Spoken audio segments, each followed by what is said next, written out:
Welcome to Global Echo, your trusted voice for world-shaping headlines and the stories that echo beyond borders. Tonight, we dive into a breaking global standoff, one that's shaking the world's most powerful economies to their core. The crew. United States has officially threatened China after Beijing's shocking move to restrict rare earth exports, a resource that fuels 78% of America's military-industrial machine. This isn't just another trade dispute. It's a crisis that could paralyze jet engines, missiles, electric vehicles, and even the smartphone in your pocket.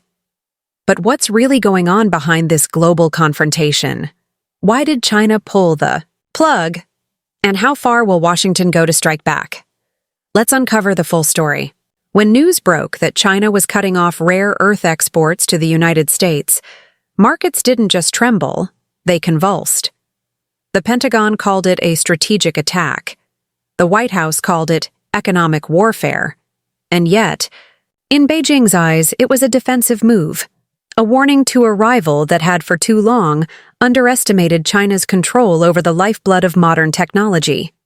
Rare earth elements, names like neodymium, dysprosium, and terbium, may sound obscure, but they are the silent power behind fighter jets, precision-guided weapons, radar systems, and every single advanced chip powering America's defense network.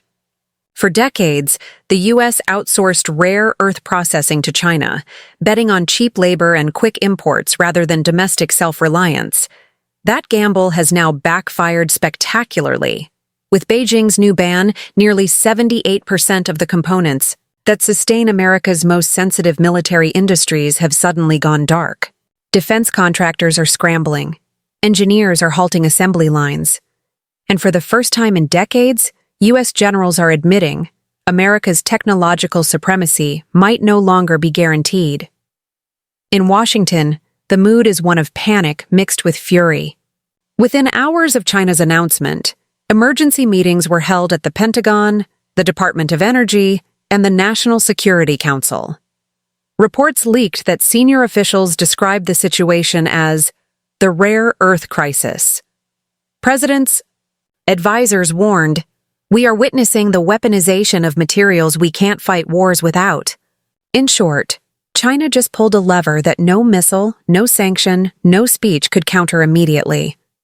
But to understand how we reached this boiling point, we must rewind, decades back, to when China quietly began investing in rare earth production, while the rest of the world ignored it.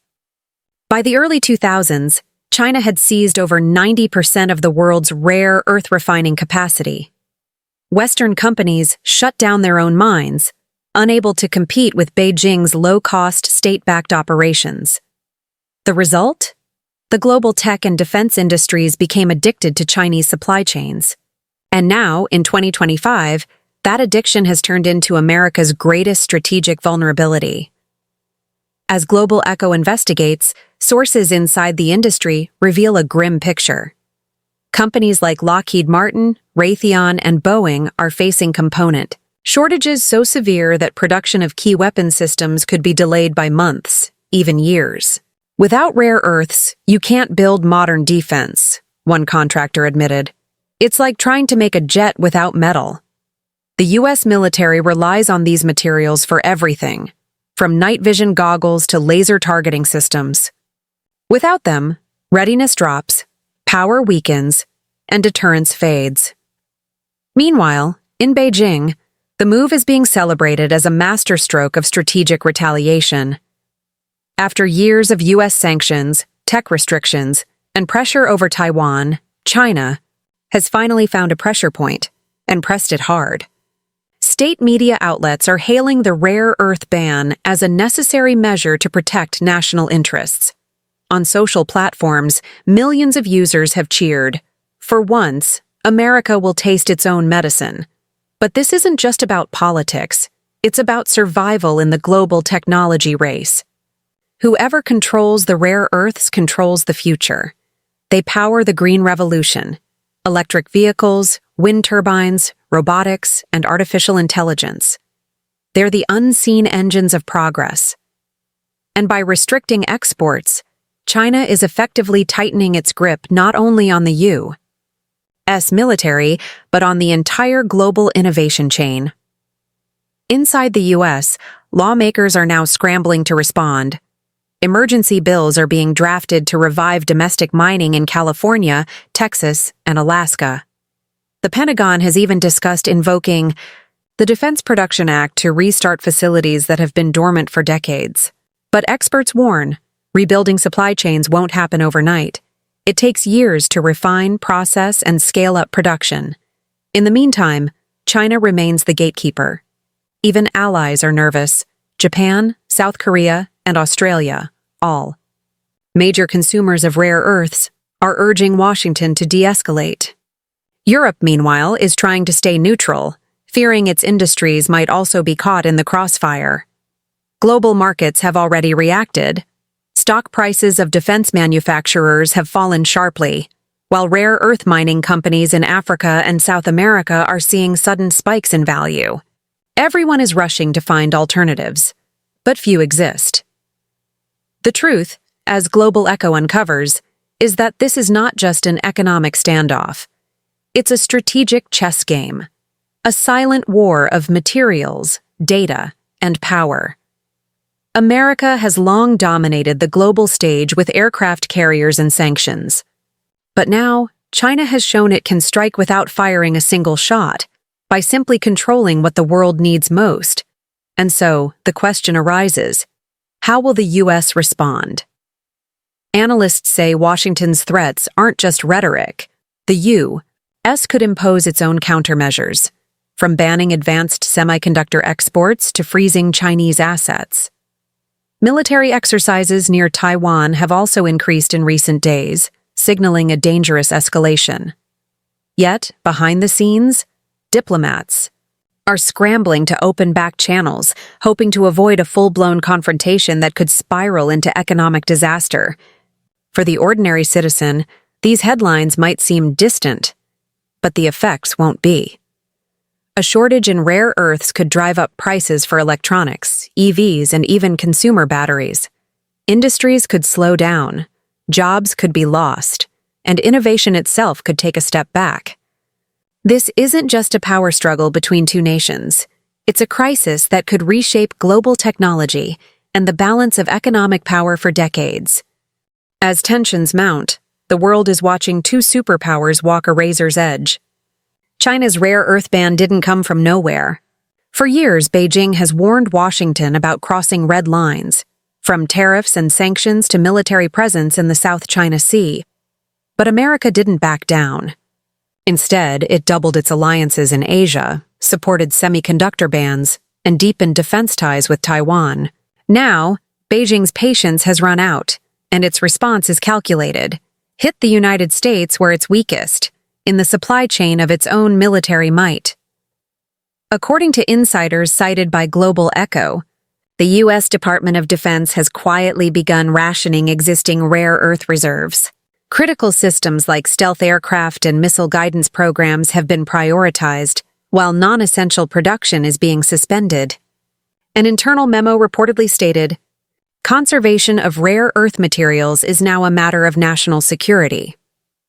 This is the kind of language used only during wartime shortages, and it speaks volumes about the magnitude of this crisis. Meanwhile, the American public is just beginning to realize the domino effect. Automobile companies like Tesla, GM, and Ford are warning of possible production delays. Consumer electronics giants, Apple, Qualcomm, and Intel, are bracing for component shortages that could slow device releases for years. Even renewable energy projects, once America's pride, now face setbacks.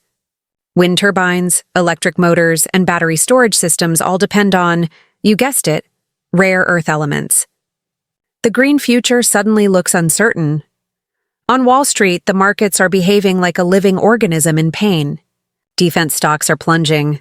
Mining and raw material companies are soaring.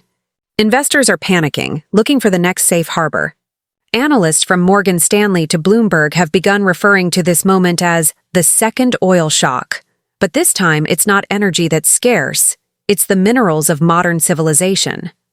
The last time something of this magnitude happened was in the 1970s oil embargo, and it reshaped global power for generations. In Beijing, there is calm, almost eerie confidence. The Chinese government, through its state media, continues to portray the move as a sovereign right. Spokespersons insist that the restrictions are not politically motivated but are about environmental protection and sustainable management. Yet everyone knows what's really at play: leverage. By controlling the flow of rare earths, China isn't just defending its interests. It's demonstrating that the global economy depends on it more than ever. Experts at Global Echo's geopolitical desk point out that this is part of a broader strategy, one that's been developing silently for years. While the West focused on sanctions and defense posturing, China invested in materials: lithium in Africa, cobalt in the Congo, nickel in Indonesia, and now, rare earths at home. It has been securing the raw foundations of tomorrow's industries, while others were focused on finished products. The result? A quiet economic dominance hidden beneath the surface of global trade. In Washington, the tone has shifted from anger to urgency. Meetings between U.S. and Australian officials are being fast-tracked to secure emergency supplies. Canada has offered to increase cooperation in mining and refining. Even Greenland, with its vast untapped reserves, is being considered a potential lifeline. But no matter where America looks, one reality remains: China has the infrastructure, the technology, and the experience. The rest of the world is playing catch-up. Behind closed doors, top U.S. military strategists are warning of a deeper danger. Dependency breeds vulnerability. If the U.S. military can't sustain its own weapons supply, it risks losing deterrence credibility. "Our enemies will notice before our allies do," one general reportedly said. The moment they sense our supply lines are compromised, the balance of power shifts. And in the language of geopolitics, perception is power.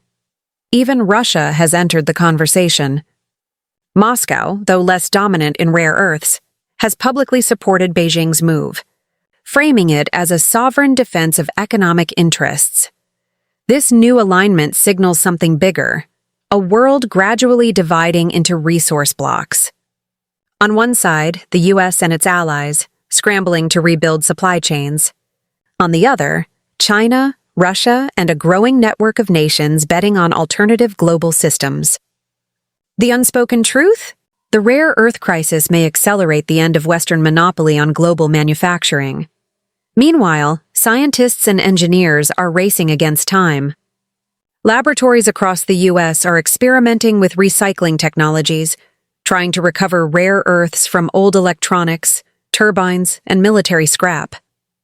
The Defense Advanced Research Projects Agency, DARPA, is even funding projects aimed at developing synthetic substitutes. But these are long-term bets. In the short term, nothing can fully replace what China controls. As Global Echo's reports reach audiences worldwide, a grim realization is setting in. This crisis isn't temporary. It's structural. The entire 21st century economy, from green energy to national defense, runs on elements few people even know exist. And now, one nation holds the master key. The irony is painful.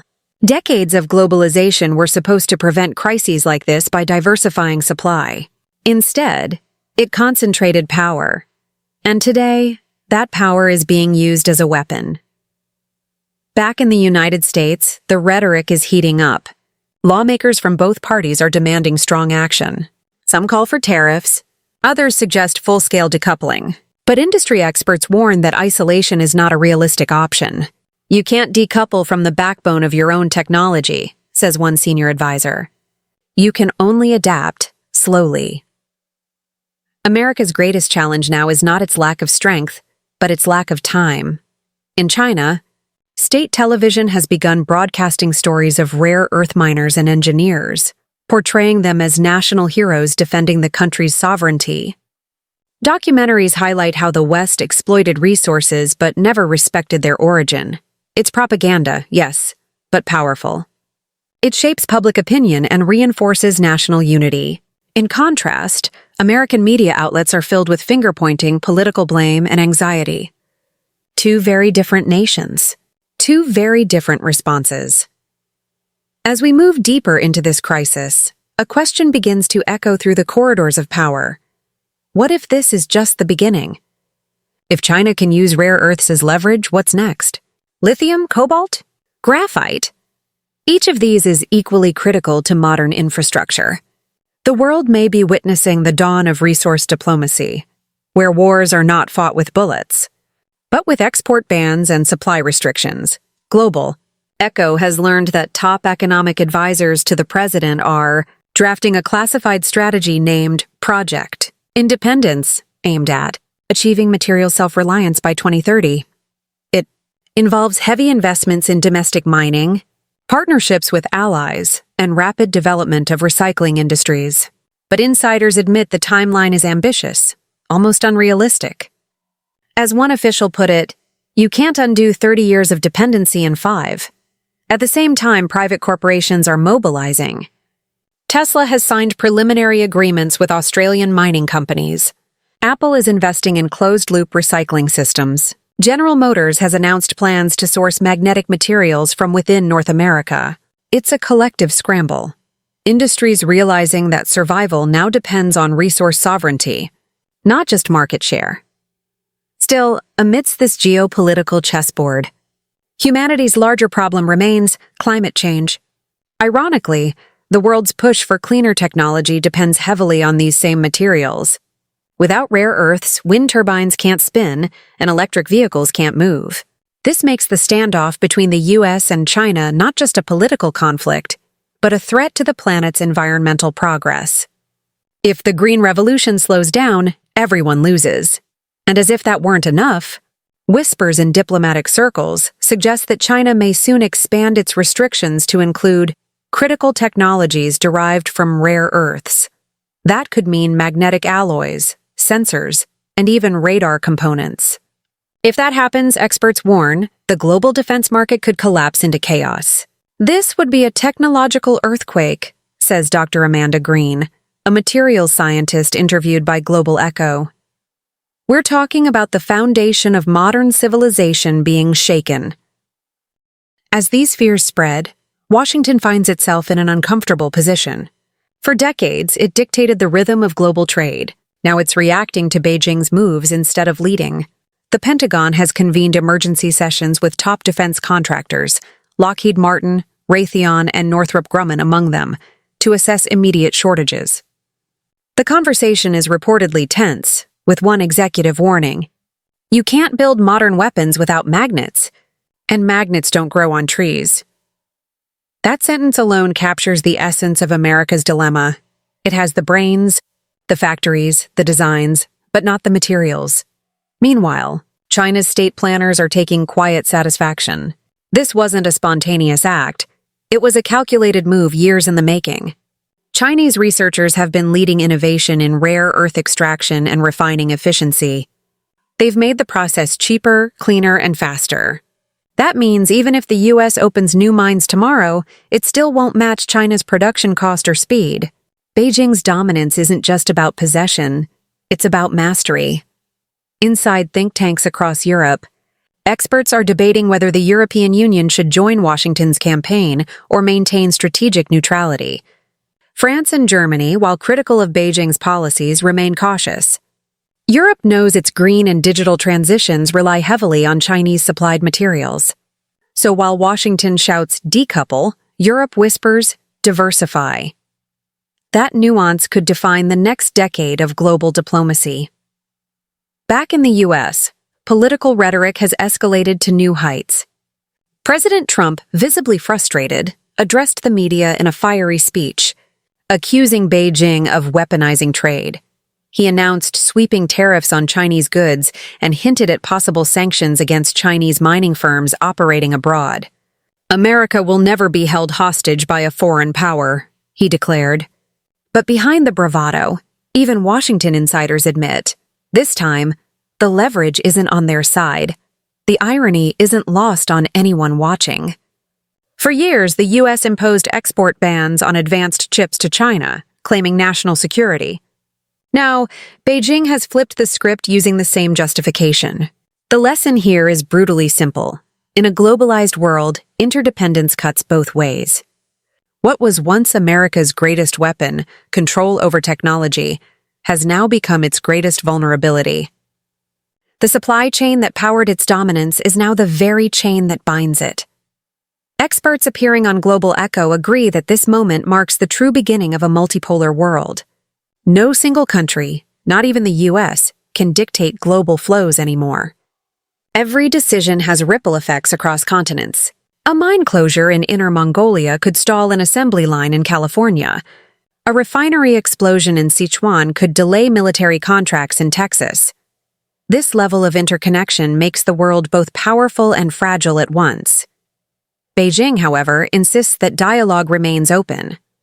Chinese officials have repeatedly stated that the door to cooperation is not closed, but that respect must be mutual. It's a message Washington has heard before, but never truly absorbed. For now, negotiations continue quietly behind closed doors, with both sides seeking a way out that preserves face and avoids further escalation. The truth? Neither side can afford an all-out economic war. Meanwhile, across Asia, smaller nations are taking notes. Countries like Indonesia, Vietnam, and Malaysia, all rich in minerals, are watching how Beijing uses its leverage. They understand that in this new age, power doesn't come from armies alone, but from what lies beneath the earth.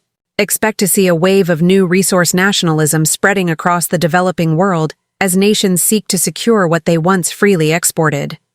At Global Echo, we've been tracking how this rare earth shock is already reshaping alliances. Japan has begun coordinating with India and Australia under the Quad framework to counter Chinese dominance. South Korea is reviewing long-term supply contracts with American and European partners. The Middle East, surprisingly, is also entering the game. Saudi Arabia and the UAE are investing heavily in rare earth mining, hoping to diversify away from oil. This is the quiet birth of a new global order. Inside China, public sentiment has turned patriotic. Social media is flooded with posts praising the government's strategic patience, state. News outlets frame the ban as a defensive measure against foreign aggression. It's a narrative that resonates deeply with a population long taught to view Western criticism as hypocrisy. For every sanction and ban that comes from Washington, Beijing's message grows stronger. We can live without you, but can you live without us? Economists warn that if this standoff continues into next year, global inflation could rise sharply. The cost of electronics, vehicles, and even household appliances could increase as supply shortages ripple outward. The tech industry, already under strain from chip wars, now faces a mineral crisis that threatens its very foundation. For consumers, this means higher prices. For nations, it means choosing sides. But perhaps the most concerning impact is psychological. The rare earth crisis has shaken confidence in the stability of globalization itself. For decades, world leaders told their citizens that trade integration meant peace and prosperity. Now that promise looks fragile. The system built to connect humanity is showing cracks. And through those cracks, we see what happens when trust turns into rivalry. In the halls of academia, historians are beginning to draw comparisons between today's events and the early 20th century, when nations fought over oil, coal, and steel. Resource wars rarely begin with weapons. They begin with words, tariffs, and blockades. If history rhymes, this moment may be remembered as the first shot of a new kind of global conflict. One fought not over ideology, but over minerals. Despite the gravity, hope still glimmers. A growing chorus of voices, scientists, environmentalists, even business leaders, are calling for cooperation rather than confrontation. They argue that the planet's problems are too big for any one nation to solve. Rare earths are not infinite. At some point, recycling, innovation, and shared technology will be the only way forward. The question is, will humanity realize this before it's too late? As the Trump-Xi summit in Seoul draws closer, expectations are sky high. Both sides are under pressure to find a face-saving compromise. Trump wants to project strength to domestic audiences ahead of elections. Xi wants to demonstrate control and stability at home. The outcome of this meeting could determine not just the future of U.S.-China relations, but the fate of industries and economies around the world. Global Echo analysts believe that any temporary truce will only mask deeper tensions. The rivalry between Washington and Beijing is structural, a contest for who defines the future. Whether it's technology, trade, or ideology, neither side seems willing to yield. And as the world watches, one thing becomes clear. This isn't just a trade dispute. It's a turning point in history. In closing, it's worth remembering that behind all the numbers, policies, and press statements, there are real people affected. Workers in American factories fearing layoffs. Chinese miners facing intense labor demands. Engineers, scientists, and students on both sides of the Pacific who dream of progress, but find themselves trapped in politics. This crisis is more than an economic story. It's a human one. And as we wrap up today's special report here on Global Echo, one truth echoes louder than any threat or promise. Power in the modern world isn't measured by armies or gold, but by elements, the invisible dust that fuels our machines, our cities, and our ambitions. Whoever controls it, controls the century. So stay tuned, stay informed, and remember, the story isn't over. It's only just beginning. Thank you for watching Global Echo. Don't forget to like, share, and subscribe for more deep dive global analyses. And as always, stay aware, stay curious, and keep questioning the world around you.